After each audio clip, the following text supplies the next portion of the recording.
Hi guys, code திரைப்படம். So இந்த படம் வந்து வழக்கம் போல் விஜய் படத்துக்கு வந்து எந்த மாதிரி ஒரு எக்ஸ்பெக்டேஷன்ஸ், எந்த மாதிரியான ஒரு பில்டப் கொடுப்பாங்களோ அதே மாதிரி தான் அந்த படத்துக்கு கொடுத்துருந்தாங்க. அப்படி இருக்க போது இப்படி இருக்க போது. ஸோ இந்த இன்டர்வியூலாம் பார்க்குறப்ப விஜய் கெரியரில் பெஸ்ட் படம்ன்றாங்க, இந்த மாதிரி படம் பார்த்ததே இல்லைன்றாங்க இன்டர்வியூவில் வெங்கட் பிரபு டீமில் இருக்கிறவங்க.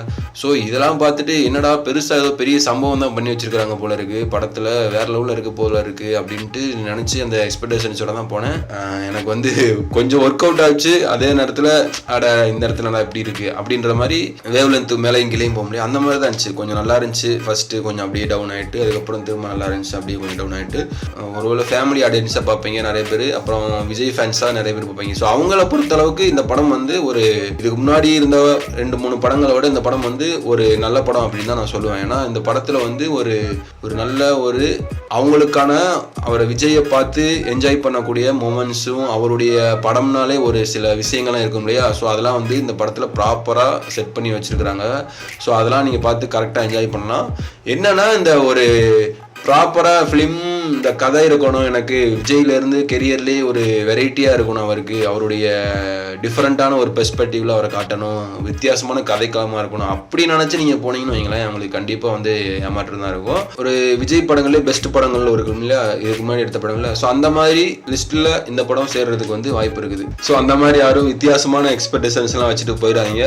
அது உங்களுக்கு எந்த அளவுக்கு ஃபுல்ஃபில் ஆகும் அப்படின்ட்டு தெரியல. ஃபர்ஸ்ட் இந்த படத்தில் எனக்கு பிடிச்சது என்னன்னா, இந்த படத்தில் வந்து பார்த்தீங்கன்னா இந்த விஜயோட மேனரிசம் இருக்கு இல்லையா, அது வந்து ரொம்ப சூப்பராக இருந்துச்சு, கியூட்டாக இருந்துச்சு. கில்லி, பகவதி இந்த மாதிரி படங்கள்லாம் அவர் ஒரு மாதிரி ஹியூமர் பண்ணுவார். அவருடைய அந்த பாடி லாங்குவேஜ் வச்சு, அதுக்கப்புறம் அவருடைய அந்த டைலாக் டெலிவரியிலேருந்து எல்லாமே ஒரு மாதிரி பண்ணுவார், கொஞ்சம் ஹியூமராக இருக்கும். ஸோ அந்த மாதிரி வந்து இதில் ஃபர்ஸ்ட் ஹாஃபில் வந்து கொஞ்சம் போர்ஷன்ஸ் இருந்துச்சு, எனக்கு அந்த ரொம்ப பிடிச்சிருந்துச்சு. அது வந்து விஜயை வந்து அதாவது நேரில் பார்க்குறத விட அவர் அந்த மாதிரி சீன்ஸில் இந்த மாதிரி பெர்ஃபார்ம் பண்ணி பார்க்குறப்போ வந்து அது வந்து ரொம்ப அழகாக இருந்துச்சு, எனக்கு ரொம்ப சூப்பராக இருந்துச்சு. அதே மாதிரி ஒர்க் அவுட் ஆயிருந்துச்சு. அந்த ஃபேமிலிக்குள்ளே இருக்கிற சின்ன சின்ன விஷயங்கள், அதில் நடக்கிற அந்த அவர் எக்ஸ்பிரஷன் பண்ணுறது ஒவ்வொரு விஷயங்களுக்கும் காமெடியாக ஒரு மாதிரி பாடி லாங்குவேஜோட பண்ணுறது வந்து ரொம்ப சூப்பராக இருந்துச்சு. அதுக்கப்புறம் வந்து ஃபர்ஸ்ட் 30 minutes படத்தில் வந்து சூப்பராக இருக்கும். அந்த கதையை சூப்பர் படம் போல இருக்குடா, நல்லா இருக்கு அப்படின்ட்டு பாடி போகும். அதுக்கப்புறம் வந்து கொஞ்சம் டவுனாக இருக்கும், ஒரு மாதிரி அந்த கதைக்குள்ளே போய் அது என்ன ப்ராப்ளம் அப்படின்ட்டு சொல்கிறேன்.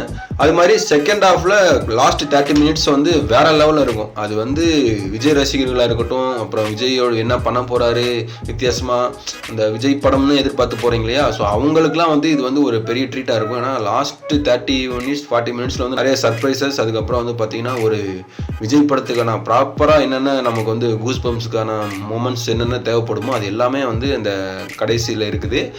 ஓவராலாக அந்த படம் வந்து ஓகே தான் எனக்கு தெரிஞ்சு. எனக்கு ஒரு படம் லென்த்து மட்டும் எனக்கு கொஞ்சம் அதிகமாக இருந்துச்சு. ஏன்னா ஒரு 3 மணி நேரம் நினைக்கிறேன். ஏன்னா 3 மணி நேரம் உட்காந்து என்னால் அந்த படத்தை வந்து பார்க்க முடியல. நல்லா ஃபர்ஸ்ட் போச்சு, அதுக்கப்புறம் நமக்கே வந்து என்னடா அப்படின்ற மாதிரி ஒரு மனநிலை ஆயிடுச்சு, கொஞ்சம் ஸ்லோவாகுது. ஏன்னா அந்த படத்தை எடுத்துக்கிட்ட கதை களம் வந்து அந்த அண்டர் கவரில் வந்து ஒர்க் பண்ணுவாங்க இல்லையா, அண்டர் கவர் ஏஜென்ட்ஸ் விஜய், அதுக்கப்புறம் பிரசாந்த், அதுக்கப்புறம் பிரபுதேவா, இன்னும் கொஞ்சம் பேர் இருப்பாங்க. அவங்களுடைய மிஷன்ஸில் வந்து சொல்லுவாங்க. அது வந்து எனக்கு என்னன்னா, இந்த படத்தில் அந்த அது ரிலேட்டடாக வந்து இன்னும் டீப்பாக காமிக்கலையோ, அது வந்து மேலோட்டமாக சும்மா மிஷன்ஸ்னு போகிறாங்க. அங்கே போனால் அவங்களுக்கான மிஷன்ஸ் நடக்கிற விஷயங்கள் இல்லாமல் இவங்க பர்சனல் பிரச்சனைகள் வந்து அதுலேருந்து படம் அப்படியே நகர்ற மாதிரி ஆகுது. ஸோ அந்த மிஷன்ஸ் அப்படின்றதுல வந்து அவங்க எந்த அளவுக்கு வந்து இன்டெப்த்தாக உள்ள இறங்கி ஒர்க் பண்ணாங்க அப்படின்னு தெரியல. அந்த அளவுக்கு பெருசாக அந்த கதையோட மெயின் கோர் ஐடியாவில் வந்து அவங்க கவனம் செலுத்தாமல் அதை ஒரு ஒன்லைனாக வச்சுக்கிட்டு அதில் இருந்து இவங்களோட பர்சனல் லைஃப்பில் என்னெல்லாம் நடக்குது அப்படின்றது தான் இந்த படத்துடைய கதை. ஒரு ரிவெஞ்ச் ஸ்டோரி மாதிரி.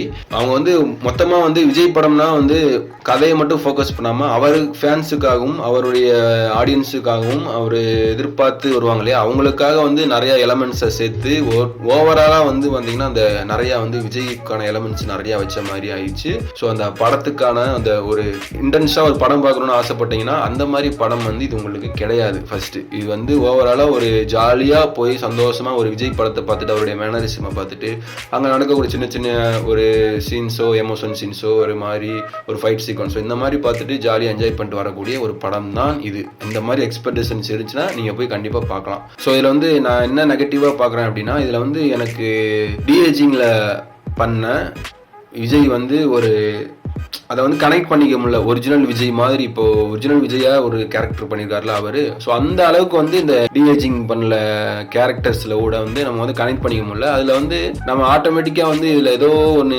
ப்ரெஷர் இருக்கிற மாதிரி இருக்கு அப்படின்ற மாதிரி அந்த ஒரு பாயிண்ட் ஆஃப் வியூல நம்ம அதை பார்க்க ஆரம்பிச்சிடும். அது ஒரு சின்ன பிரச்சனையா இருந்துச்சு எனக்கு. இன்னொன்று வந்து பாத்தீங்கன்னா இந்த ஆக்ஷன் சீக்வன்ஸ் வந்து ஒரு காலத்துல அதுக்கான ஒரு ஒரு இது இருந்திருக்கலாம், நிறைய பேர் பாக்குறாங்க அப்படின்ற ஒரு ஆர்வம் இருந்திருக்கலாம். ஆனா இப்போ வந்து அதுக்கான ஆர்வம் இல்லைன்னு நினைக்கிறேன். அது ஆக்ஷன்ல நீங்க என்னதான் வந்து புதுசு புதுசா பண்ணாலும் அதுக்கு முன்னாடி என்ன சீன், அது எதனால இந்த ஆக்ஷன் நடக்குது அப்படின்ற அதுதான் முக்கியம். அப்படின்றதுனால அந்த ஆக்ஷன் சீக்வன்ஸ் எனக்கு வந்து பெருசா வந்து ஒர்க் அவுட் ஆகல எதுவுமே. அந்த சண்டை காட்சிகளாக இருக்கட்டும், அந்த ஆக்ஷன்ஸ் ரிலேட்டடாக என்னென்ன சீன்ஸ்லாம் நடக்குதோ அதெல்லாம் வந்து பார்த்தீங்கன்னா ஒரு ரொம்ப சும்மா அந்த ஃபைட் நடக்குது அப்படின்றத சும்மா பார்க்க தான் தோணுதே தவிர அதை வந்து என்ன நடக்க போகுது அப்படின்ற ஒரு விறுவிறுப்போடு நமக்கு வந்து சீன்ஸ்லாம் பார்க்க சொல்லும். ஸோ அதெல்லாம் வந்து கொஞ்சம் போரிங்காக தான் இருந்துச்சு. இன்னொன்று வந்து டியூரேஷன் வந்து படத்தில் அதிகம், ஒரு சாலிடாக வந்து ஒரு 1/2 hour கட் பண்ணியிருக்கலாம் எனக்கு படத்தை. இன்னும் சூப்பராக இருக்கும் படம் பார்க்க கிரிப்பியாக. ஸோ அதுக்கப்புறம் வந்து பார்த்தீங்கன்னா மியூசிக் வந்து யுவன் சங்கர் ராஜாவுடைய நான் பெருசாக எக்ஸ்பெக்ட் பண்ணி போயிருந்தேன் அந்த மங்காத்தா அந்த மாதிரி அளவுக்கு. ஸோ அந்த அளவுக்கு பெருசாக அந்த ரிஜிஸ்டர் ஆகிற மாதிரி இந்த மியூசிக்கோ பேக்ரவுண்ட் மியூசிக்கோ சாங்ஸோ எதுவுமே இல்லை. சாங்ஸ் வந்து பார்த்தீங்கன்னா ஒரு சாங்ஸ் வந்து நல்லா இருந்துச்சு. மற்ற சாங்ஸ்லாம் வந்து பார்த்தீங்கன்னா இந்த படத்தில் நல்லா ஒரு சீன் போய்கிட்டு இருக்கும், டப்புன்னு இடையில வந்து ஒரு சாங்ஸ் போட்டு நம்மளை டைவர்ட் பண்ணி விடுற மாதிரியான சாங்ஸ் தான் வந்துருக்கு. ஸோ சாங்ஸ் வந்து அந்தளவுக்கு ஒர்க் அவுட் ஆகல. அதே மாதிரி டிஸ்டர்பன்ஸ் தான் பண்ணுது படத்தில். வந்து கதையாக எடுத்து இந்த படத்தை பார்க்குறப்போ வந்து ஒரு தெளிவில்லாமல் ஒரு கதை இருக்கிற மாதிரி இருக்கும். ஆனால் ஓவராலாக ஒரு விஜய் அப்படின்ற ஒரு இமேஜை வச்சு தான் வந்து இந்த படமே மூவ் பண்ணுறாங்க. ஸோ அதனால வந்து விஜய் படமாக பார்க்குறப்ப ஒரு 2 மணி நேரம் ஒரு 3 மணி நேரம் வந்து ஒரு ஜாலியாக இருந்துட்டு வரலாம். ஸோ அந்த எக்ஸ்பெக்டேஷன்ஸை மட்டும் வச்சுட்டு போங்க. அதுக்கப்புறம் வந்து இந்த என்னது கேமியோன்றாங்க நிறைய பேர். ஸோ அது வந்து எல்லாத்துக்கும் தெரிஞ்சிருச்சு இப்போ. ஏன்னா ஃபர்ஸ்ட் ஷோ முடிஞ்சோடனே வந்து எல்லாரும் ட்விட்டரு இன்ஸ்டாகிராம்லலாம் ஸ்க்ரீன்ஷாட்டு அதெல்லாம் எடுத்து ரிவீல் பண்ணிட்டாங்க. ஸோ அது ஒரு சின்ன சர்ப்ரைஸ் தான் எல்லாத்துக்கும் இருக்கும். நீங்கள் போய் பாருங்கள், அதுவுமே ஜாலியாக இருக்கும். இன்னொன்று வந்து இந்த ஐபிஎல்ல வந்து மேட்ச் நடக்கிறப்ப அதில் நம்ம பிளேயர்ஸ்லாம் காட்டுவாங்க, ஐபிஎல் பிளேயர்ஸ்லாம். ஸோ அதெல்லாம் வந்து ஒரு ஃபேன்ஸாக இருந்தீங்க, ஐபிஎல் ஃபேன்ஸாக இருந்தீங்கன்னா அது உங்களுக்கு வந்து கொஞ்சம் நல்லாயிருக்கும்.